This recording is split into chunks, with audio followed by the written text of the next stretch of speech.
Statement, get a question. Sorry, it took a while to get off that field.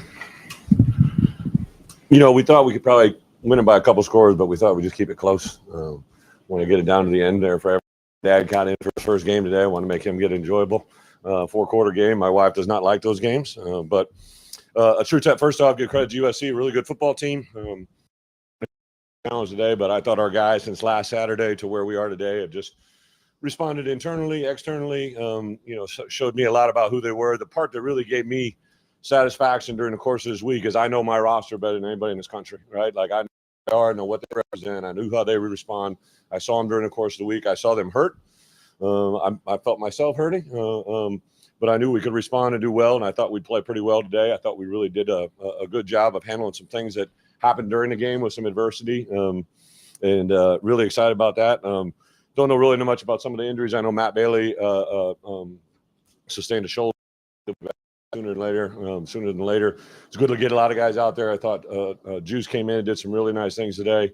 JoJo Hayden, Sabor, got 3 guys there that really haven't played a lot of football. I think Miles had 10 tackles. I think Sabor had 7, and I think JoJo maybe had 7. So really excited for those guys to come in. But our offense, I can't say enough for Barry Lundy, our offensive coaches, Bart Miller and the offensive line to kind of respond and do what they did, put up numbers rushing, and then obviously the adversity that Caden and Khalil faced. I grabbed Caden at halftime. I said, hey, man, behind us, what's behind us is behind us. We got to go forward. And that screen pass and run away from some of those defenders. All 255 pounds of love from a la high school is just absolutely awesome to watch that unfold. So super excited about that. With that, I guess we'll open up for questions. Yeah. So last Sunday, I think that game Saturday was just so out of sorts that, I was reading the stat line and all that stuff, and I made a big deal. I let everybody kind of, Sunday have a moment, and I kind of let things happen on Sunday. I knew the one thing I could control. There's a million things I couldn't control this week. The one thing I could control is my mouth and my response and the things that I do. And we teach that every day in our program, right? Like you can't control anybody else, but you can control you. What's your response going to be? And I knew they were going to make keys to victory on the last week.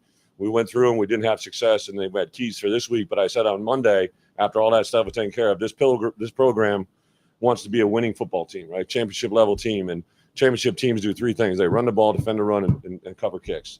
And that has to come out. I can't go over that every day. That's got to be a staple. That's part of who we are, right? It's like getting up, brushing our teeth. It's just going to happen. It's got to happen, right? And I thought that happened this week in our preparation. It was a mindset. I know playing these guys, we knew that we were going to play a certain type of style and still our will.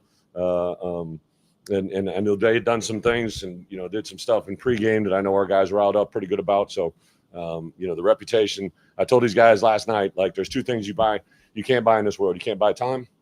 Nobody can buy yesterday or look ahead to tomorrow, no matter how much money you have. And you can't buy a reputation, right?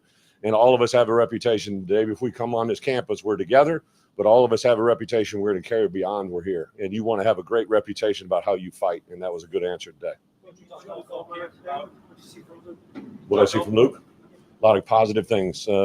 Luke he's a gamer, but also what you see in practice, he's just incredibly resilient. Me, Ethan, Carson Boyd, Art, and obviously Luke had a meeting yesterday afternoon on end of half, end of game. Luke studies end of half, end of game, and reports to all of us. And when I got done, when they scored that touchdown, I knew we had a strong minute and a half or whatever was left on that clock with 2 timeouts. I'm like, there's nobody in this country that I'd rather be on this field with than Luke Altmaier. I just saw him present on Friday what he was going to do, and I would say we ran the ball a little more than we thought on that last drive, but that was a great indicator of what began to happen, and I think we just kind of down their will and obviously gave us an icing on the win there. What's your time by making it Delano right now? No, go ahead. You joked about making the game close to the end. You were enjoying about that. There's some value in how the game go like it did. Losing the lead, is there some long-term things that we so David has been incredible since we talk about reputation. The first time I saw David kick live, I'd seen him kick on film, but when I saw him kick live and I said, well, saw the way that ball just comes off his foot and goes in the air and the sound of it. Jamie Cole's a guy that I respect in this business, and he saw him kick live and he's like, Bret, that kid's got a special leg. And it's really been good, but hasn't really, we had the one last year, but I just knew he just doesn't miss in those moments, right? And you know, the part that was awesome during the course of the week, he's really the first kicker that I kind of let him call his shot, right? And where do you want to put it? And he's always usually stressing himself pretty hard, but he loves that left middle spot. And to have that play out, to have it show up, and then have it, there was no doubt in my mind that thing was going through. And he just said something in the locker room. I can't repeat what he said. Not that it's bad or anything. It was just really awesome. Like, I'm kind of sitting here, like, you know, he's a Colombian kid. Mom and dad raised an unbelievable kid, and he's got this personality, demeanor. It was pretty awesome to witness that. Sorry, somebody. Yep. You got me. You got it? Yep. What did you see from Barry? You mentioned the offensive game plan. What did you see from them throughout the course of the week? Well, I saw the emphasis on some things that we do well up front. Some of the combo doubles.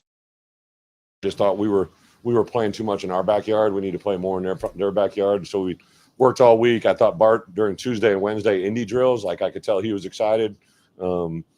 Just and the way he was talking to his guys and the way those guys are responding to me about the way we kind of game plan some things. We got some barge people there and, you know, did some stuff. So there's some things game plan wise that we wanted to see our demeanor come out and the way it played out. Even at the end of the game there, I don't know how many rushes we had on that last drive, but for us to win the game by running the football on a 2-minute drive, that says something, right? So just really, really good play there.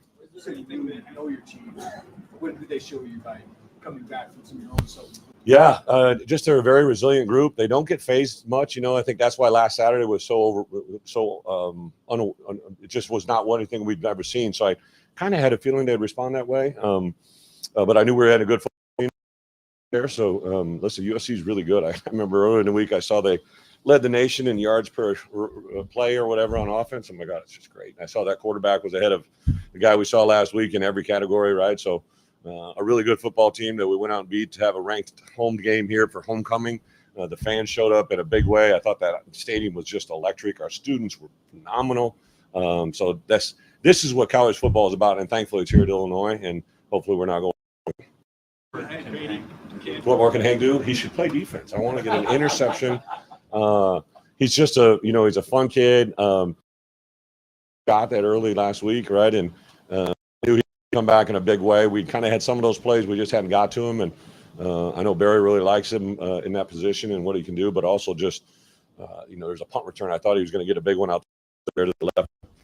Him and Colin Dixon, I can't say enough. And then I'm telling you, Hudson Clement, he just keeps coming along. J-Bo, those four guys, really, really have taken a step forward. It was kind of good to see Capco Jones get well, right, and do some things. Cole Rush today. So I think we're finding more weapons rather than losing them, which on offense is a big deal. I know you've seen a lot of Mekhi Lemon on film, but seeing him in person, how do you think he's reacted to him, especially in those one-on-one battles? Yeah, he's a good player. You know what? I think the great thing about USC is they have a lot of talent. They have a very, very deep roster of skill and all at 18. I kind of like that kid. I coach outside backers in the league, so I'd watch him all week. He's talking a little smack. So there was a lot of things that I think our guys were excited about. So get out of here with the W and get ourselves in a trophy game against Purdue is absolutely what we're looking for. One more. Malik was out today. I've been trying to get this 5-for-5 passed. He's a guy that wanted a red shirt. And for us in our program, I just kind of made the decision, like we started this year with a roster that we felt really strong about. And if someone doesn't want to be a then I can't keep them, right? So he and I had a great conversation. I love Malik. I'll help him whatever his next step and next journey is. We had a very, very detailed conversation over a couple of days. Love the kid to death. I'm actually leaving that conversation pissed because I couldn't get him to be successful the way he wanted. And as a head coach, he's an incredible kid from the Chicagoland area that I would recruit 100 times over again. And I just want him to be successful. What's up with the conversations after he told me he wanted to do what he did or what he was going to do? I said, man, all I want to do is I want you to have success, right? I don't care where it's at or where it's going to be or what it's going to be and what it entails. I want you to be successful. And I kind of had some conversations with him about that. I talked to his mom that night, talked to some of his people during the course of the week, but I also kind of had to concentrate on the guys who are in our locker room, right? So Sabor actually had the same kind of moment, and then Sabor opted to play. And talked to his mom, Renice, out there in the hallway, and see him come through today. I think it's a really good indicator of what we're all about. Last one. Choose to get healthy. Yeah. Play.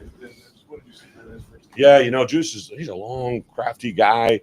Love him to death. Nobody works harder than that kid. Like when he got injured in fall camp, it was a pretty significant, and we knew there was some defects, so it was going to take a while. And he lived in those hyperbaric chambers. Josh and his crew have given us an inventory of rehab chambers, hyperbaric chambers, cool tubs.